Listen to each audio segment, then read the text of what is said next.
کہ شرک کا مطلب ہوتا ہے اللہ کے ساتھ کسی کو شریک کرنا، اس کی وحدانیت کو ختم کر دینا۔ تو شرک دو طرح کا ہوتا ہے، ایک شرک فی ذات کہلاتا ہے اور ایک شرک فی صفات کہلاتا ہے۔ دو اور قسمیں بھی بنائی ہیں، میں اس پہ کلام کروں گا، ہم اس کو نہیں مانتے۔ یہ دو بڑی قسمیں ہیں، شرک فی ذات اور شرک فی صفات۔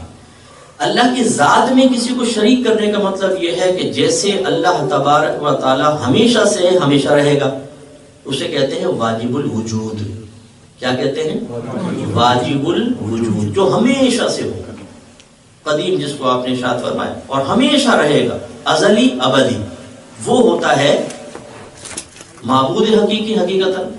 تو اگر کوئی اللہ کے علاوہ کسی کو ایسا مانے کہ ہمیشہ سے ہمیشہ رہے گا تو یہ اللہ کی ذات کے ساتھ شرک کہلائے گا۔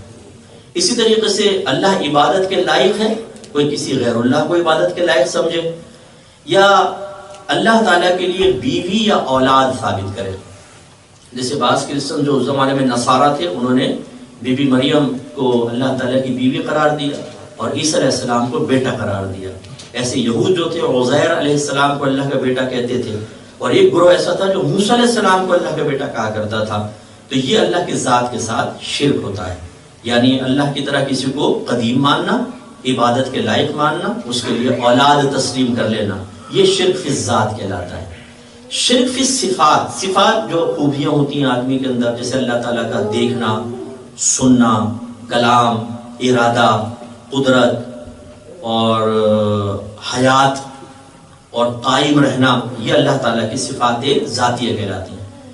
تو جیسے اللہ کی ذات ہمیشہ سے ہے، ایسے اس کی صفات بھی ہمیشہ سے ہیں، اور اللہ تعالیٰ کی صفات چار خوبیوں سے متصف ہیں۔ ذرا غور سے سنیے گا تاکہ شرک کی صفات آپ کو سمجھ میں آئے۔ اللہ کی ہر صفت چار خوبیوں سے متصف ہے۔ نمبر ایک، تمام صفات قدیم ہیں، یعنی ہمیشہ سے اللہ کے ساتھ ہے، کسی نے اللہ کو دی نہیں، ایسے نہیں کہ پہلے نہیں تھی بعد میں ہوں، ہمیشہ سے اللہ کے ساتھ، جیسے ذات قدیم صفات بھی قدیم۔ نمبر دو، وہ ذاتی ہیں، عطائی نہیں۔ ذاتی اسے کہتے ہیں جو بغیر کسی کے دیے ہوئے ہو، اور عطائی کسی کے دینے سے ہو۔ تو اللہ کی تمام صفات ذاتی ہیں۔ تیسرا، لامحدود، ان کی کوئی حد نہیں ہے۔ اللہ تعالیٰ کہاں تک دیکھ سکتا ہے؟ کوئی حد نہیں۔ اس کا علم کتنا ہے؟ لامحدود۔ اور چوتھا، اللہ کی ہر صفت غیر فانی ہے، وہ کبھی ختم نہیں ہو سکتی، اس پہ فنا نہیں آ سکتی۔ تو چار صفات ہو گئی، قدیم، ذاتی، لامحدود، غیر فانی۔ اب یاد رکھیے، اگر کوئی کسی مخلوق کی صفت میں ان چار میں سے ایک بھی خوبی ثابت کر دے، شرک فی صفات ثابت ہو جائے گا۔ مثلا وہ کوئی اگر یہ دعویٰ کر دے کہ میرے پاس جو علم ہے وہ اللہ کا دیا ہوا نہیں ہے، ذاتی علم ہے، تو اس نے ذاتیات میں یعنی صفت میں جو ذاتی خوبی تھی وہ اپنے لیے تسلیم کی، شرک ہو جائے گا۔ حتیٰ کہ ہمارے نبی کریم صلی اللہ علیہ وسلم جو تمام مخلوق میں بالاتفاق افضل ہے، تمام نبیوں سے بھی افضل ہے، بعد از خدا بزرگ تو، یہ قصہ مختصر کہ اللہ کے بعد اگر کسی کے لیے بزرگی ہے تو میرے آقا صلی اللہ علیہ وسلم کے لیے حقیقی بزرگی ہے۔ آپ کے بارے میں بھی یہ چار فرق ملحوظ رکھنا لازم ہے۔ علم کو لے لیں، مثلا نبی کریم کا علم اللہ کا قدیم اور نبی کریم کا غیر قدیم، جس کو حادث کہتے ہیں۔ حادث ٹیکنیکل زبان میں ہا، الف، دا، دال اور سا، حادث۔ اللہ کا قدیم، نبی کریم کا حادث۔ اللہ تعالیٰ کا ذاتی، نبی کریم کا عطائی، اللہ نے عطا فرمایا۔ اللہ تبارک و تعالیٰ کا علم لامحدود، نبی کریم کے علم کی حد ہے۔ یہ الگ بات ہے کہ آپ اور میں اس حد تک نہ پہنچ سکیں، ہم کم علم لوگ ہیں، ہمیں حد نظر نہیں آتی، لیکن حد ہے اللہ کے علم کے مقابلے میں۔ اور اللہ تعالیٰ کے علم پر فنا کبھی واقع نہیں ہوگی، نہ ممکن ہے۔ نبی کریم صلی اللہ علیہ وسلم کے علم مبارک پر فنا واقع ہونا ممکن ہے، اگرچہ ہم کہتے ہیں عملی طور پہ کبھی ایسا ہوگا نہیں کہ فنا ہو جائے، لیکن ممکن ہے۔ اور یہ کیوں ہم دعویٰ کرتے ہیں؟ اس لیے کہ اللہ نے خود اپنے حبیب کے لیے فرمایا وَلَلْآخِرَةُ خَيْرٌ لَكَ مِنَ الْأُولَى، اے حبیب آپ کے لیے ہر آنے والی گھڑی پچھلی گھڑی سے افضل ہے۔ تو سرکار کے کمالات اور برکات میں تو اضافہ ہی ہوتا چلا جاتا ہے، اس میں تنزل ہی نہیں ہے، ترقی ہے۔ تو ہم یہ کہتے ہیں کہ فنا ممکن ہو سکتی ہے لیکن ہوگی نہیں۔ یہ بھی فرق کافی ہے، کیونکہ اللہ کی صفات میں نہ فنا ممکن ہے، نہ واقع ہوتی، نہ کبھی ہوئی ہے۔ تو اس لیے چار فرق ملحوظ رکھے جائیں۔ تو اگر کوئی یہ فرق رکھ کر کوئی چیز نبی کریم کے لیے ثابت کرے تو شرک نہیں ہوگا، اور جیسا اگر فرق ختم کر کے جیسا اللہ کے لیے ویسا ثابت کر دیں تو شرک ہوگا۔ اب بعض ہمارے بھائی غلط فہمی مبتلا کو کہتے ہیں اللہ کے لیے علم غیب ہے، اگر نبی کریم کے لیے مانو گے تو شرک ہو جائے گا۔ ہم کہتے ہیں یہ چار فرق ملحوظ رکھے نا، اللہ کا علم غیب قدیم، نبی کریم کا حادث، اللہ کا ذاتی، نبی کریم کا عطائی، اللہ کا لا محدود، نبی کریم کا محدود، اللہ تعالیٰ کا غیر فانی، نبی کریم کے علم غیب پر فنا ممکن ہے، اگرچہ واقع نہ ہو ممکن تو ہے۔ یہ چار فرق ہو۔ اب اگر وہ کہے کہ میں نہیں مانتا ان فرقوں کو، بس شرک ہے، تو پھر میں ثابت کر دیتا ہوں یہاں کوئی مومن بیٹھے نہیں، سارے کے سارے مشرک ہیں۔ ابھی ثابت کر دوں، آپ دیکھتے ہیں، بولیے اللہ تعالیٰ دیکھتا ہے، شرک ہو گیا۔ کیسے بچیں گے آپ شرک سے، مجھے بتائیں؟ یہی کہیں گے نا بھائی اللہ کا دیکھنا قدیم، ہمارا حادث، اس کا ذاتی، ہمارا عطائی، اس کا لامحدود، ہمارا محدود، اس کا غیر فانی، ہمارا فانی، تو شرک نہیں۔ تو ہمارے لیے تو شرک نہیں، نبی کریم کے لیے ضرور شرک ہوگا۔ ارے خدا کا خوف کریں، یہ چار فرق اگر ملحوظ رکھے جائیں تو شرک کبھی نہیں ہو سکتا۔ اللہ سے مدد طلب کرنا اور نبیوں اور ولیوں سے مدد طلب کرنا، کیا یہ شرک ہے؟ ہم کہتے ہیں نہیں ہے، اس لیے کہ جب ہم اللہ سے مدد طلب کرتے ہیں تو اس کا مدد کرنا قدیم، اولیاء کا حادث، اللہ تعالیٰ کا ذاتی، اور اگر نبی یا ولی کوئی مدد کرے گا اللہ کی عطا سے ہی کر سکتا ہے، ورنہ ایک تین کا بھی نہیں دے سکتا۔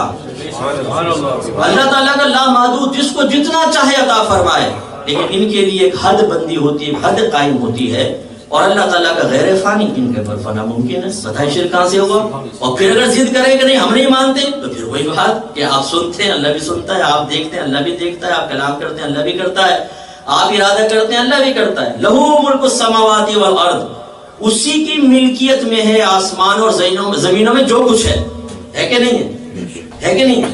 اچھا زمین و آسمانوں میں آپ کی گاڑی بھی ہے کہ نہیں ہے؟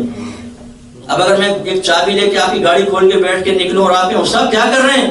میری گاڑی، میں کہوں خبردار شرک ہو جائے گا، یہ تو اللہ کی گاڑی ہے۔ لہو ملک السماوات والارض، اللہ نے خود فرمایا، تو شرک ہو جائے گا۔ توبہ کرو توبہ، تو میں گاڑی لے کے نکل جاؤں، کیسے؟ آپ کہیں گے اللہ بھائی میں مالک ہوں اس کا، تو بھائی شرک کیسے نہیں ہوا؟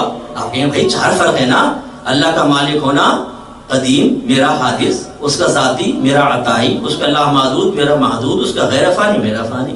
تو اپنی گاڑی کی بات آئی تو ماشاءاللہ سارا کچھ ذہن میں آ گیا، اور جب نبی کریم کی بات آئی تو سارا کچھ ذہن سے نکال دیا۔ تو مریض کون ہوا؟ میں ہوا، یہ ایسا کرنے والا ہوا۔ اس بات کو سمجھنا ہوگا۔ میں اپنے ینگسٹر سے خاص طور پہ گزارش کرتا ہوں، کسی پہ تنقید نہیں ہے، کسی پہ طنز نہیں ہے، کسی کا مذاق اڑانا مقصود نہیں، ایک حقیقت کا بیان کرنا مقصود ہے۔ ہمارا مذہب اسلام، ہمارا مذہب اہل سنت کوئی عقلی دلیل سے نہیں قائم ہوا، قرآن و حدیث کے دلائل ہیں، مستند دلائل ہیں، پختہ دلائل ہیں، ان کا کوئی جواب تو دے کر بتائے۔ تو اس لیے الحمدللہ رب العالمین، خصوصاً معمولات اہل سنت میں سے کوئی ایک بھی چیز آپ میرے سامنے ایسی پیش کر دیں جس پہ مسلمان ان چار فرقوں کو ملحوظ رکھ کر عمل نہ کر رہے ہوں۔ مثلا بعض اوقات کہہ دیا تھا کہ مزارات پر حاضر ہونا شرک ہے، مزار پر حاضر ہونا شرک ہے۔ اگر صرف حاضری ہی شرک ہے تو اس کا مطلب ہے کتنے لوگ ایسے ہیں جو حج کر کے نبی کریم کے مزار پر آ کر مشرک ہو کر اپنا حج ضائع کر بیٹھتے ہیں۔ بھئی مزار پہ حاضر ہونا ہی شرک ہے نا، تو پھر نبی کریم کا مزار پہ حاضر ہونا کیسے دین ایمان ہو جائے گا؟ وہ بھی شرک ہوگا۔ پھر غزوہ احد کے مزارات پر، جنت المعالی اور جنت البقیع کے جو مزارات ہیں وہاں حاضر ہونا شرک ہوگا؟ جواب ہوگا نہیں، حاضر ہونا شرک نہیں ہے، بلکہ حاضر ہونے کے بعد کچھ شرکیہ کام کرنا۔ اچھا وہ کیا شرکیہ کام ہے؟ بس سجدے کرنا۔ اس کی تفصیل بھی آپ کو بتا دیتے ہیں۔ سجدے عموماً بڑے جو ہیں دو طرح کے ہوتے ہیں، ایک سجدہ عبادت، ایک سجدہ تعظیم۔ سجدہ عبادت کا مطلب کسی کو عبادت کے لائق سمجھ کے سجدہ کرنا، جیسے کفار بتوں کو کرتے ہیں اور ہم اپنے اللہ کو لائق عبادت سمجھ کے سجدہ کرتے ہیں، یہ سجدہ عبادت کہلاتا ہے۔ اور ایک ہوتا ہے کہ ہم لائق عبادت تو نہیں سمجھتے لیکن اس کی تعظیم کی خاطر سجدہ کر دیں، جیسے آدم علیہ السلام کو فرشتوں نے اور کیا اور شیطان نے انکار کیا تھا، یوسف علیہ السلام کے سامنے ان کے بھائیوں نے سجدہ کیا، اور نبی کریم صلی اللہ علیہ وسلم کے سامنے حضرت معاذ بن جبل جب یمن کے حاکم بنے واپس آئے تو سجدہ ریز ہو گئے۔ سرکار نے فرمایا معاذ یہ کیا ہے؟ عرض کیا رسول اللہ وہ لوگ اپنے یمن میں اپنے بڑوں کی اسی طرح تعظیم کرتے ہیں، تو میں نے کہا سجدہ کر دوں. سرکار نے فرمایا کہ نہیں، سجدہ صرف اللہ کو روا ہے. اور فرمایا اگر میں کسی مخلوق کو سجدہ کرنے کا حکم دیتا تو بیویوں کو حکم دیتا کہ وہ شوہروں کو سجدہ کریں. سمجھ نہیں آیا؟ تو یہ کہلاتا تھا سجدہ تعظیمی. یہ پچھلی امتوں میں جائز تھا، لیکن جیسے حدیث سنائی سرکار نے منع فرمایا. سجدہ عبادت شرک ہوتا ہے اور سجدہ تعظیمی حرام اور گناہ کبیرہ ہے، لیکن کفر یا شرک نہیں. اب یہ کہنا کہ جو مزار پہ اگر فرض کرنے کو سجدہ کر بھی رہا ہے، سجدہ ہی کر رہا ہے، آپ کو کیسے پتا چلا کہ سجدہ عبادت ہے یا سجدہ تعظیمی ہے؟ جب تک کہ وہ نہ بتائے اور آپ اس کی نیت معلوم کیے بغیر اگر اس پہ مشرک ہونے کا فتویٰ لگا رہے ہیں تو اس کا مطلب ہے کہ آپ اس بات کا دعویٰ کر رہے ہیں کہ مجھے علم غیب حاصل ہے. نبی کریم کے لیے مان لو تو شرک، اپنے لیے مان لو تو عین ایمان. ایک جمعے کی نماز ہو رہی تھی، ایک شخص جیسے سلام پھیرا کھڑا ہو گیا، کہنا تم سب مشرک ہو گئے، کلمہ پڑھو. کیا ہوا بھائی؟ میں نے دیکھا امام صاحب دیوارے قبلہ کو سجدہ کر رہے ہیں، پہلی صف امام صاحب کو، دوسری صف پہلی صف کو، تیسری صف دوسری صف کو، ایک دوسرے کو سجدہ کرتے تم سب کافر ہو گئے، سب مشرک ہو گئے. صحیح کہہ رہا ہے؟ بولیے صحیح کہہ رہا ہے؟ کیا جواب دیں گے آپ؟ بھائی بظاہر ہم ایک دوسرے کے سامنے جھکے ہوئے تھے، لیکن دل میں نیت تو اللہ کو سجدہ کرنے کی ہے نا. شرک کہاں سے ہو گیا؟ یہ اچھی طرح یاد رکھیں، جس نے کعبۃ اللہ کو سجدہ کیا نا، کعبۃ اللہ کو سجدہ کرنے کی نیت کی، مشرک ہو جائے گا. ہم کعبے کو سجدہ نہیں کرتے، کعبے کی طرف رخ کر کے اللہ کو سجدہ کرتے ہیں. ہمیشہ ذہن میں رکھیے گا. اس کا مطلب اصل اعتبار کس کا ہوا؟ نیت کا ہوا نا. ورنہ تو اگر نیت کو ہٹا دیے جائے تو پھر تو ہم نماز پڑھ کے بھی مشرک ہو جائے. تو جب یہاں نیت کا اعتبار ہے، مزار پہ اگر کوئی جھکا ہوا ہے، آپ کیسے کہہ سکتے ہیں مشرک ہو گیا جب تک اس کی نیت معلوم نہ کریں؟ اور میں دعوے سے کہہ سکتا ہوں جاہل سے جاہل آدمی بھی اگر فرض کرنے سجدہ کر رہا ہو اور آپ اس سے پوچھیں گے اس کو معبود سمجھ کر سجدہ کیا ہے، وہ کہے گا نہیں، میں ان کو لائق تعظیم سمجھ رہا ہوں. وہ تعظیمی سجدہ تو ہو سکتا ہے، سجدہ عبادت ایک مسلمان نہیں کر سکتا. اور زیادہ آپ کو صحیح بات بتاؤں، میرے آقا صلی اللہ علیہ وسلم نے ارشاد فرمایا مجھے اپنی امت پر شرک کا خوف نہیں ہے، لیکن مجھے یہ خوف ہے کہ دنیا ان کے پاس آئے گی اور ان کو اپنی محبت میں جکڑ لے گی. حدیث کا مفہوم سرکار فرما رہے ہیں، ہمارے نبی، مجھے اپنی امت پر شرک کا خوف نہیں ہے. اور کوئی ایسا ہے جس کو یہی خوف ہے کہ پوری امت مشرک ہو گئی ہے، ہر بات میں شرک شرک شرک، بدعت بدعت بدعت، روزانہ ایک تسبیح شرک شرک شرک شرک شرک، بدعت بدعت بدعت بدعت. وہ اتنی عادت ہو گئی ہے وظیفے پڑھنے کی کہ ہر بات میں شرک، ہر بات میں بدعت. ارے بھائی کیسے؟ اچھا میلاد منانا شرک ہے، حالانکہ یہ قاطع شرک ہے سب سے بڑا. اللہ تعالیٰ پیدا ہوا ہے تو اس کی میلاد منائی جائے گی؟ بھائی میلاد تو نبی کی ہوگی نا، تو نبی کی میلاد ہوگی تو شرک کہاں ہوا؟ یہ تو ثابت ہوتا ہے کہ ہم اللہ کو خود مانتے بلکہ مخلوق ہی مانتے ہیں، کیونکہ مخلوق پیدا ہوتی ہے، خالق نہیں پیدا ہوتا. ہر چیز میں شرک، یہ غلط ہے. تو توحید باری تعالیٰ کو سمجھنے کی بھی ضرورت ہے. شاید آپ کو یاد ہو میں نے کہا تھا میں 2 شرک آپ کو بیان کروں گا، اور ویسے تو 4 قسمیں بیان ہوتی ہیں، 2 کو ہم نہیں مانتے. اب ان 2 کا بیان بھی سن لیں. ایک ہے جی شرک فی تعظیم، ایک ہے شرک فی محبت. اس کو ہم نہیں مانتے. کہنے والا یہ کہتا ہے کہ اگر جیسے اللہ کی تعظیم کرنی ہے مخلوق کی تعظیم کرو گے شرک ہو جائے گا، جیسے اللہ سے محبت کرنی ہے کسی مخلوق سے محبت کرو گے تو شرک فی محبت ثابت ہو جائے گی. ہم ان کا وجود نہیں مانتے. کیوں؟ اس لیے نہیں مانتے کہ اللہ تعالیٰ کی تعظیم کی مقدار آپ بتا سکتے ہیں؟ اتنی ہے، اتنی ہے، اتنی ہے، اتنی ہے، 1 میل 2 میل 4 میل نہیں. تو پھر کیسے پیمانہ قائم کر سکتے ہیں کہ نبی کی بھی 4 میل کر دی، اللہ کی بھی 4 میل، تو شرک تعظیم ہو گئی؟ کر سکتے ہیں کچھ؟ نہیں کر سکتے. اور اگر فرض کر لیں کوئی نبی کریم کو معبود سمجھ کر سجدہ کر رہا ہو، اس کو کہیں یہ تعظیم ہے، تو یہ تو شرک فی ذات میں چلا جاتا ہے. شرک فی تعظیم کوئی شرک نہیں ہے، لیکن اسی کو بنیاد بنا کر کسی نے یہ کہہ دیا کہ نماز میں نبی کریم صلی اللہ علیہ وسلم کا خیال لانا اپنے گدھے اور بیل کے خیال میں ڈوب جانے سے بدتر ہے. اور جب وضاحت طلب کی جائے تو جواب میں یہ کہا جائے کہ نماز میں صرف اللہ کی تعظیم ہونی چاہیے.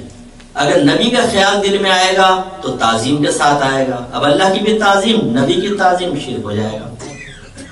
ہاں گدے بیل کا خیال لاؤ گے تو تعظیم کے ساتھ نہیں آئے گا، تو اس کا مطلب ہے گدے بیل کا خیال آ جائے تو کوئی بات نہیں، لیکن نبی کی تعظیم کا خیال آئے گا تو شرک ہو سکتا ہے۔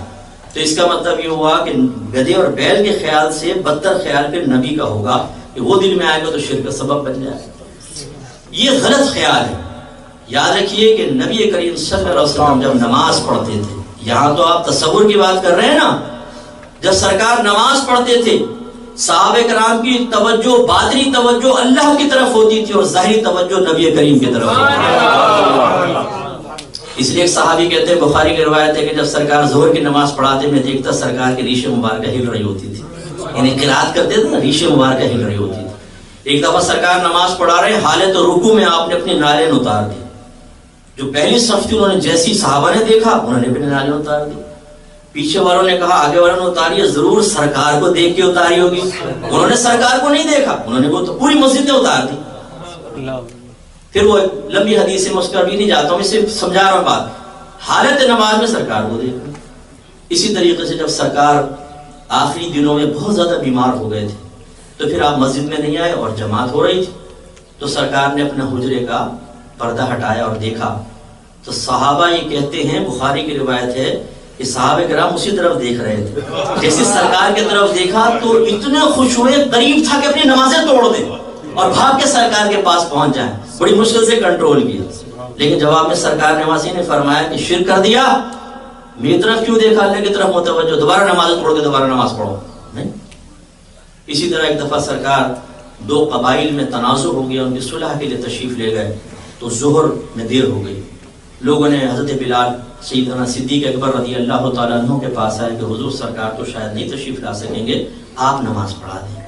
انہوں نے کہا اگر آپ کہتے ہیں ٹھیک ہے۔ وہ کھڑے ہو گئے، تکبیر لگی، نماز شروع ہو گئی، سرکار تشریف لے آئے۔ اچھا سرکار صلی اللہ علیہ وسلم جس سب سے گزرتے صحابہ راستہ دیتے، سرکار آگے نکلتے تو صحابہ نے اس طرح ہاتھ پہ ہاتھ مارنا شروع کیا۔ اس کو تصفیق کہتے ہیں، یہ عورت کے لیے ہوتا ہے، بعد میں سرکار نے تصحیح فرمائی ان کی۔ تو وہ صدیق اکبر کے بارے میں منقول تھا کہ آپ توجہ کسی طرف نہیں کرتے تھے، بڑی استغراق ہوتا تھا، تو وہ آواز ہی نہیں سنی، سب تالیاں بجانے لگے، اتنا شور ہو گیا مسجد میں۔ تو ان کو خیال آیا، حتیٰ کہ سرکار قریب آ گئے ان کے اور سائڈ میں کھڑے ہو گئے۔ صدیق اکبر نے اب جو دیکھا تو پیچھے ہٹنے لگے، سرکار نے اشارہ کیا کہ آپ پڑھاتے رہیں، لیکن پیچھے ہٹ گئے۔ سرکار آ گیا، نماز پڑھائی، نماز سے فارغ ہو کر آپ نے پوچھا ہوگا اے صدیق میں نے آپ کو کہا تھا نماز پڑھائیں، آپ نے کیوں نہیں پڑھائی؟ یا رسول اللہ، ابو قحافہ کے بیٹے کی یہ جرأت کہ آپ تشریف لائے اور میں نماز پڑھاتا ہوں۔ حالت نماز میں نبی کریم کی طرف متوجہ ہیں، حالت نماز میں پیچھے ہٹنا یہ تعظیم ہے کہ توہین ہے؟ مجھے بتائیے، بولیے، توہین ہے کہ تعظیم ہے؟ تعظیم بجا لائے نا۔ حالت نماز میں پیچھے ہٹ کے نماز پڑھتے ہوئے، نماز کس کی پڑھ رہے ہیں؟ اللہ کی۔ تعظیم کس کی کر رہے ہیں؟ مصطفیٰ کی۔ معلوم ہوا کہ مصطفیٰ کی تعظیم اللہ کی ہی تعظیم ہے۔ لیکن مانا ایسا نہیں کہ نبی کو خدا مانتے یا خدا کے برابر، نہیں، نبی کی تعظیم کیوں کر رہے ہیں؟ اس لیے کہ یہ اللہ کے نبی ہے، اس لیے ہم اللہ کے لیے نبی کی تعظیم کر رہے ہیں، اللہ کے لیے۔ تو یہ پیچھے ہٹنا حقیقت نبی کریم کے لیے نہیں ہے، اللہ کے لیے، اس لیے کہ اس نے اپنے حبیب کی تعظیم کا حکم دیا ہے۔ اگر یہ تعظیم حالت نماز میں نبی کا خیال لانا یا تعظیمی عمل کرنا شرک ہوتا، اصول یاد رکھیے گا، نبی پہ فرض ہوتا ہے کہ برائی دیکھے تو فوراً روکے، نہیں روکے گا تو اس کا مطلب ہے وہ برائی ہے ہی نہیں، وہ صحیح عمل ہے، تبھی سرکار خاموش رہے۔ اسی لیے حدیث کی 3 قسمیں ہوتی ہیں، علماء تشریف فرمائیں، حدیث قولی، حدیث فعلی، حدیث تقریری۔ قولی جو سرکار نے زبان سے فرمائی، حدیث فعلی جو عمل کر کے دکھایا، اور حدیث تقریری، تقریر کہتے ہیں پختہ کرنے کو، کسی نے کوئی بات بولی، کسی نے کوئی عمل کر کے دکھایا اور سرکار نے اس سے منع نہیں کیا تو سرکار کی خاموشی اس کے جائز ہونے کو پختہ کر دیتی ہے، اس کو کہتے ہیں حدیث تقریری۔ تو نبی پر واجب ہے کہ وہ اگر کوئی برائی ہو تو اس کو روکے۔ اگر یہ شرک ہوتا تو میرے آقا کہتے ہیں صدیق کلمہ پڑھیں، تمام صحابہ سے فرماتے تم نے حالت نماز میں مجھے جگہ دے کے شرک کا ارتکاب کیا، کلمہ پڑھو، نہیں، میرے آقا صلی اللہ علیہ وسلم نے ان میں سے کوئی بھی بات نہ کر کے ثابت فرمایا کہ اگر نبی کا خیال نماز میں آتا ہے نماز ناقص نہیں ہوتی بلکہ کامل ہو جاتی ہے۔ ایسے سرکار سورج گرہن کی نماز پڑھا رہے ہیں، اوپر دیکھا ہاتھ اٹھایا پھر نیچے کر لیا. نماز سے فارغ ہوئے. صحابہ کرام نے پوچھا یا رسول اللہ آج ہم نے نماز میں آپ کو ایک ایسی ادا کرتے ہوئے پایا کہ آج سے پہلے ایسا نہیں دیکھا. جواب میں سرکار نے یہ نہیں فرمایا کہ تم مجھے دیکھ رہے تھے کہ اللہ کی نماز پڑھ رہے تھے توبہ کرو, نہیں, بلکہ سرکار نے فرمایا میرے سامنے جنت پیش کی گئی تو میں نے اس میں گچھا دیکھا تو میں نے چاہا کہ اس کو تمہارے لیے توڑ کر لے آؤں. پھر اس خیال سے اپنا ہاتھ پیچھے کر لیا کہ اگر میں لے آؤں گا تو قیامت تک تم کھاتے رہو گے, وہ ختم نہیں ہوگا. اور جب ختم نہیں ہوگا تو غیب ظاہر ہو جائے گا, اور غیب کو دیکھ کر جو ایمان لے آ اس کا ایمان معتبر نہیں ہوگا. لیکن میرے آقا نے تو یہ ثابت فرما دیا کہ اللہ کے نبی کو اتنی اللہ نے طاقت دی ہے, زمین پہ کھڑے ہو کر ہاتھ بڑھائے تو جنت کی نعمت کو زمین پہ لا کر. اور صحابہ کرام نے آپ کی ادا کرتے ہوئے دیکھا ہے حالت نماز میں. آپ اتحیات پڑھتے ہیں السلام علیکہ ایھا النبی کہتے ہیں. کس کا خیال آتا ہے؟ کس کا آتا ہے؟ نبی کا آتا ہے. توہین کے ساتھ آتا ہے, تعظیم کے ساتھ آتا ہے, تعظیم کے ساتھ آتا ہے. اس کا مطلب ہے اللہ نے واجب قرار دے دیا میرے حبیب کا ذکر کرو, اس کا خیال دل میں لاؤ اور تعظیم کے ساتھ لاؤ. اگر یہ شرک ہوتا اللہ واجب قرار نہ دیتا. اس لیے یاد رکھیے کہ بعض چیزیں خامخواہ امت پر مسلط کی گئی ہیں, حالانکہ ایسا نہیں ہے. اسی طرح تعظیم فی المحبت, بھائی اللہ سے جتنی محبت کرتے ہیں اور کسی سے نہ کرو ورنہ شرک ہو جائے گا. اب میں آپ سے پوچھتا ہوں محبت کو کیسے پیمانہ, آپ کیا پیمانہ قائم کریں گے؟ آپ کو اپنی زوجہ سے 2 کلو محبت ہے 3 کلو 1 میل 2 میل, گول والی ہے چوکور والی, کالی ہے یا سفید ہے؟ محبت کے رنگ تو نہیں ہوتے, اس کا سائز تو نہیں ہوتا, اس کی کوئی شیپ تو نہیں ہوتی ہے نا بھائی. جب ہوتی نہیں ہے تو کیسے پہچانو گے کہ جو نبی سے محبت کر رہے ہیں وہ اتنی ہوگی جتنی اللہ کی محبت؟ تو شرک پر محبت ثابت ہو ہی کیسے سکتا ہے؟ خامخواہ شرک پر محبت اس کا وجود ہی نہیں ہے, یہ خامخواہ کا مسلط کیا گیا ہے. شرک پر صرف 2 ہیں اور میرے آقا نے خود ان کے بارے میں فرما دیا مجھے اپنی امت پر شرک کا خوف نہیں ہے. جو توحیدی ہے, جو محمدی ہے, انشاءاللہ قیامت تک توحیدی اور محمدی رہے گا. اور الحمدللہ ہم توحید کے قائل ہیں.